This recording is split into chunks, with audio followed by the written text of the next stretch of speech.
Hello बच्चा, welcome to our channel Royal Classes. आज हम बात करने वाले हैं हमारे क्लास 9th के केमिस्ट्री के इस मेटल अराउंड अस प्योर वाले चैप्टर के बारे में, और उसमें भी हम लोग डिस्कस कर रहे थे सॉल्यूशंस के बारे में। और आज हम लोग पढ़ेंगे, हमारी आज की वीडियोस में हम लोग देखेंगे प्रॉपर्टीज ऑफ सॉल्यूशन, क्योंकि पेपर में बहुत बार पूछा जाता है भाई सॉल्यूशन की प्रॉपर्टी क्या होती है, सॉल्यूशन क्या होता है वो तो हमने देख लिया, बट अब हम लोग क्या कहेंगे, सॉल्यूशन की प्रॉपर्टीज क्या है, या फिर हम बोलेंगे ट्रू सॉल्यूशन की प्रॉपर्टीज क्या होती है, सॉल्यूशन या फिर इसको बोला जाएगा ट्रू सॉल्यूशन। तो properties of solution and the concentration and the types of solution सब इसमें कवर अप हो जाता है। तो पूरी वीडियो को आपने लास्ट तक देखना और जिनका लाइक शेयर एंड सब्सक्राइब करना बिल्कुल भी नहीं भूलना। तो स्टार्ट करते हैं हमारा आज का topic, that is properties of solution. पहली बात आई सॉल्यूशन क्या है, हमने पढ़ा था सॉल्यूशन को हम बोलेंगे true solution, that is a mixture, और मिक्सचर भी कौन सा, होमोजीनियस मिक्सचर। तो पहली प्रॉपर्टी हमारे पास आ गई, solution is a homogeneous mixture, या solution is homogeneous in nature. जो हमारा सॉल्यूशन होता है वो होमोजीनियस नेचर का होता है। Solution is homogeneous in nature. Nature के अंदर सॉल्यूशन हमारे पास क्या होता है, होमोजीनियस, मतलब सेम कंपोजिशंस का होता है, सब कुछ सेम तरह की चीजें होती है, तो उसको हम बोल देते हैं होमोजीनियस। जिसके बीच में हम डिस्टिंग्विश ना कर सके उसी चीज को बोलते हैं होमोजीनियस। अब आया उसके बाद अगली चीज कि सॉल्यूशन के अंदर जितने भी कंपोनेंट्स होंगे, all the components of solution, solution के अंदर जितने भी कंपोनेंट्स हैं they are in same phase. वो सब के सब किसके अंदर होते हैं, सेम फेज में होते हैं। मतलब सॉलिड में है तो सब सॉलिड में होंगे, लिक्विड में है मतलब सेम फेज के होते हैं, होमोजीनियस होंगे, और all components are in the same phase. सब के सब किसमें होंगे, सेम फेज के अंदर होंगे। अगली मेन चीज आती है जो हमारा सॉल्यूशन है, इसके अंदर जो सोल्यूट है, साइज ऑफ सॉल्यूशन बोलो, साइज ऑफ सोल्यूट पार्टिकल बोलो, इज वेरी स्मॉल। बहुत ज्यादा क्या होते हैं हमारे पास, छोटे होते हैं। Size of solute is very small, बहुत ज्यादा पार्टिकल का साइज। सोल्यूट दो तरह की चीजें होती है इसमें, एक solute and second one is solvent. तो बोला जो सोल्यूट होगा उसका साइज बहुत छोटा होगा, सॉल्यूशन का भी छोटा होगा। इसी वजह से जो हमारे पार्टिकल्स होते हैं सॉल्यूशन को, उनको हम हमारी सिंपल आईज से देख ही नहीं सकते। उनको देखने के लिए हमें क्या चाहिए, माइक्रोस्कोप चाहिए। तो क्या आ गया, मैग्नीफाइंग ग्लास चाहिए। तो अगली बात क्या आई कि जो पार्टिकल्स होंगे सॉल्यूशंस के, particle of solution can't be seen, देख ही नहीं सकते हैं हम लोग with the help of naked eyes, can't be seen with the help of naked eyes. Naked eyes की हेल्प से हम उसे देख ही नहीं सकते हैं, ठीक है। किसे नहीं देख सकते हैं, पार्टिकल्स को, सॉल्यूशंस के पार्टिकल्स को हम नहीं देख सकते हैं with the help of naked eyes. इतने छोटे होते हैं कि वो भाई दिखते ही नहीं है। अब भाई इतने छोटे हैं तो क्या वो फिल्टर या फिल्टर पेपर के आगे, जैसे मान लो हमारे पास दूध है, दूध के अंदर कोई वो छोटा सा माइक्रो ऑर्गेनिज्म है, तो वो क्या होगा, उसके साथ ही उसके अंदर चला जाएगा। जबकि अगर क्या होगा, कोई बड़ा पार्टिकल है तो वो क्या होता है, हम लोग लेके चलते हैं उसके लिए, उसको छानने के लिए जिसको बोलते हैं, पर वो उसके ऊपर ही रह जाता है ना हमारे पास फिल्टर के ऊपर। बट अब यहाँ पार्टिकल्स बहुत छोटे हैं, बहुत छोटे होने की वजह से वो दिखते भी नहीं है, और दिखते नहीं है तो फिल्टर पेपर से सेपरेट आउट भी नहीं होते हैं। तो नेक्स्ट प्रॉपर्टी ने बोला they can't be filtered out. कौन, पार्टिकल्स सॉल्यूशन के, उनको हम फिल्टर आउट नहीं कर सकते with the help of filter paper. Filter paper की हेल्प से ऐसा नहीं कर सकते, एक को अलग कर दिया दूसरे को अलग कर दिया, कर ही नहीं सकते, क्योंकि पार्टिकल्स बहुत छोटे छोटे हैं, आपस में इतने ज्यादा मिक्स है, दिख ही नहीं रहे हैं, तो फिल्टर पेपर से फिल्टर नहीं हो सकते हैं।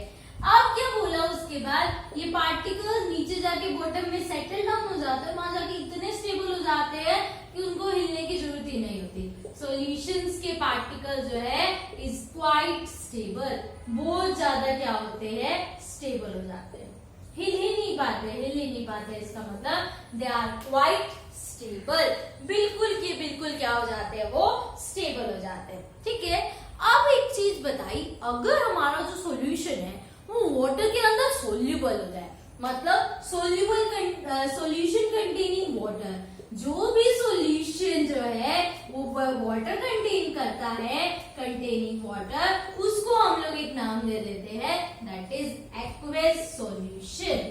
क्या नाम दिया जाता है उसको, हमारा एक्वस सॉल्यूशन। ठीक है, कई जगह हम देखेंगे ऐसे AQ लिखा हुआ मिलेगा हमें, इस AQ का मतलब क्या है कि उसके अंदर वाटर कंटेनिंग है, और वाटर कंटेनिंग सॉल्यूशन को हम लोग क्या कह देते हैं, हमारा एक्वस सॉल्यूशन। फिर आता है हमारे पास इससे अगली प्रॉपर्टी, इसके अंदर जो पार्टिकल्स है they do not scatter, particles do not scattered in the solution, solution के अंदर जो पार्टिकल्स है वो स्कैटर्ड ही नहीं होते हैं, स्कैटर्ड मतलब वो फैलते ही नहीं है। ठीक बात, पहली बात आ गई, they can't be filter out, उनको फिल्टर पेपर से फिल्टर नहीं कर सकते, पार्टिकल जो है वो बहुत स्टेबल होते हैं, और जो वाटर के अंदर सॉल्युबल होते हैं उनको बोल देते हैं एक्वेस। और फिर हमने क्या बोला कि पार्टिकल जो है वो स्कैटर्ड आउट नहीं करते हैं, नहीं फैलते हैं, जैसे है वैसे के अंदर लाइट जो है उसके अंदर सीधी जो है वो ट्रैप कर जाती है। इसके बाद अगली बात आती है, जो मेन बात है, सॉल्यूशन के हम लोग दो टाइप बना देते हैं, एक को बोल देते हैं सैचुरेटेड और एक को बोल देते हैं अनसैचुरेटेड। ठीक है, सॉल्यूशन के भी दो टाइप कर देते हैं, सैचुरेटेड एंड अनसैचुरेटेड। क्या बोला हमारे पास, सैचुरेटेड और अनसैचुरेटेड क्या होते हैं, अनसैचुरेटेड या सैचुरेटेड में क्या मेन डिफरेंस है, लाइक हम क्या करते हैं, सॉल्यूशन कैसे बनता है, solute and the solvent, like नींबू पानी बनाना है तो क्या करेंगे, नींबू डालेंगे, पानी लेंगे, सिंपल शिकंजी ने बनाना, नींबू पानी बनाना, तो नींबू पानी में नींबू लिया और पानी लिया, दोनों को मिक्स कर रहे हैं। अब एक चीज ऐसी बोली कि अगर ऐसा कोई सिचुएशन आ जाए, हम नींबू डालें और पानी में मिक्स करें पर मिक्स ही ना हो, मतलब क्या आ गया भाई, उसमें मैक्सिमम अमाउंट का सोल्यूट जो है वो सॉल्यूशन में सॉल्वेंट की वजह से काम खत्म कर चुका है, अब उसमें और सोल्यूट ऐड ही नहीं कर सकते हम लोग। जब और सोल्यूट ऐड नहीं कर सकते, जब उसकी कोई डिजायर ही नहीं है कि इसके अंदर और सोल्यूट हो, तो उसको हम लोग नाम दे देते हैं सैचुरेटेड। और जिसके अंदर पावर्स हो कि ठीक है भाई मेरे इतने हो गए, और भी अगर हमारे पास आता रहे, जैसे मान लो एक नींबू, एक ग्लास पानी लिया, उसमें बिल्कुल 2 ड्रॉप डाले, तो ये कहेगा आने दो। इसमें क्या हुआ, 2 नींबू हमने डाल दिया, अब तीसरा नींबू अगर आ रहा है तो वो अलग सी बॉटम में एक लेयर बन जाती है, वो मिक्सअप नहीं होता है।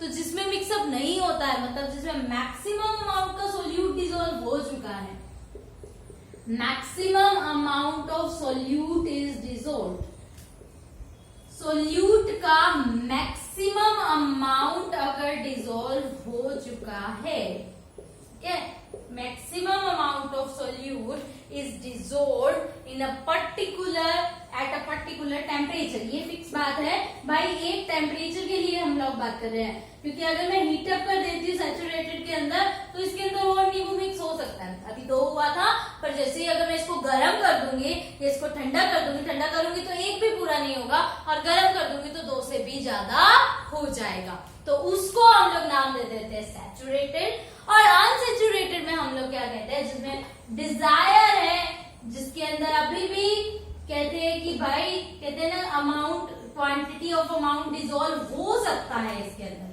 तो उसको हम लोग क्या कह देंगे, desire of quantity of amount dissolve. इसके अंदर डिजायर है, इसके अंदर अभी टाइट जगह है कि भाई हो जाए, तो उनको बोलेंगे अनसैचुरेटेड। जिसमें मैक्सिमम अमाउंट का सोल्यूट डिसॉल्व हो चुका है उसको क्या बोल देते हैं हम लोग, सैचुरेटेड सॉल्यूशन।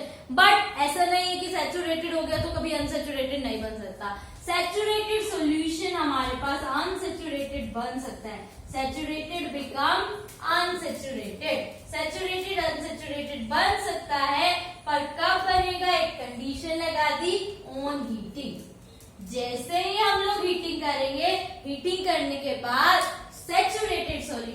हमारे पास क्या बन जाएगा, अनसेचुरेटेड सॉल्यूशन बन जाता है। Saturated become unsaturated on heating, heating करते ही सैचुरेटेड क्या बन जाता है, अनसैचुरेटेड बन जाता है। ठीक है, उसके बाद क्या आया हमारे पास, उसके बाद आती है कंसंट्रेशन ऑफ सॉल्यूशन। भाई जो सॉल्यूशन हम लोग बात कर रहे हैं उसकी कंसंट्रेशन अगर मुझे चेक करनी है कि इसके अंदर कितना सोल्यूट है, कितना सोलवेंट है, वो हमें किसकी हेल्प से पता चलता है, with the help of concentration. Solution के कंसंट्रेशन की हेल्प से हमें पता चलता है कि इसके अंदर कितना सोल्यूट है या कितना सोलवेंट है। तो इसके लिए हमारे पास मेथड होते हैं। पहला मेथड होता है मास बाय मास।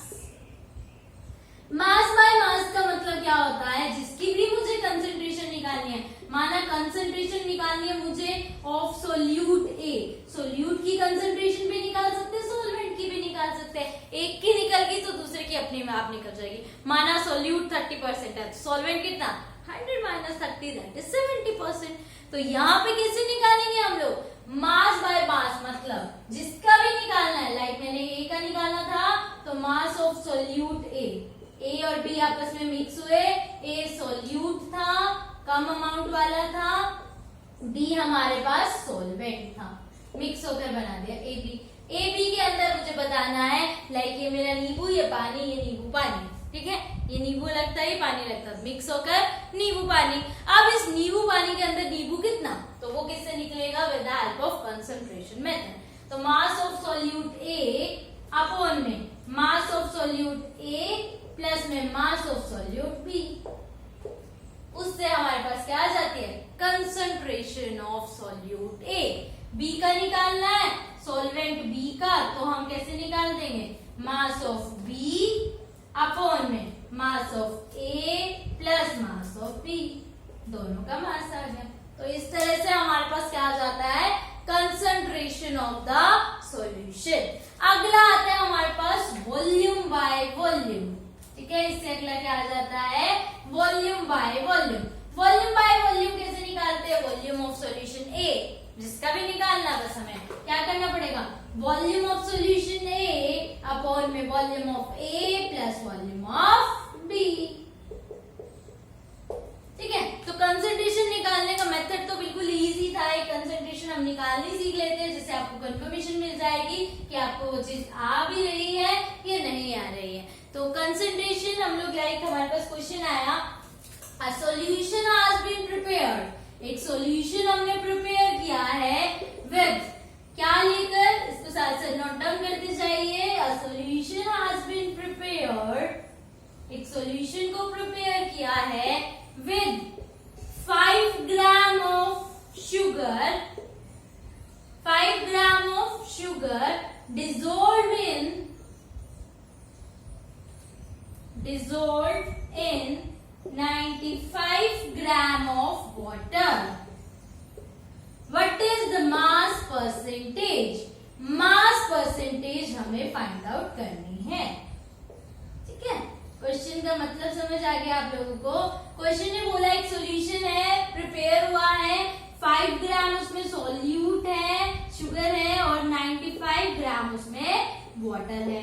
तो निकालना क्या है, मास परसेंटेज। फॉर्मूला अभी हमने सीखा, मास परसेंटेज का फॉर्मूला क्या होगा, मास ऑफ शुगर अपॉन में mass of sugar plus mass of water. Sugar का मास हमने देखा कितना है हमारे पास, 5 ग्राम, 5 अपॉन में 5 प्लस 95, तो क्या आ गया, 5 बाय 100 इंटू 100, मतलब ये आ गया 5%। ठीक है, तो मास परसेंटेज हमने निकालनी थी, और मास परसेंटेज हमारे पास क्या आ गई, 5%। इसी तरह वॉल्यूम का आएगा तो वॉल्यूम परसेंटेज निकल जाएगी। तो ये बेसिकली क्या था, कंसंट्रेशन ऑफ सॉल्यूशन, मतलब ये निकालने के लिए कि भाई जो भी चीज हम लेके चल रहे हैं उसमें कितनी परसेंट सॉल्यूट का है और कितना परसेंट हमारे पास सोलवेंट का है। ठीक है, इतनी बात। तो ये था बेसिकली सारा हमारे पास सॉल्यूशन के बारे में, कि सॉल्यूशन की टाइप्स, सॉल्यूशन की प्रॉपर्टीज, और सॉल्यूशन कैसे के अंदर कैसे फाइंड आउट करते हैं कि सॉल्यूट और सॉल्वेंट कितना कितना होता है। ठीक है, तो ऐसे ही आगे वाली वीडियोस को देखने के लिए चैनल को लाइक, शेयर एंड सब्सक्राइब करना बिल्कुल भी नहीं भूले। Thank you.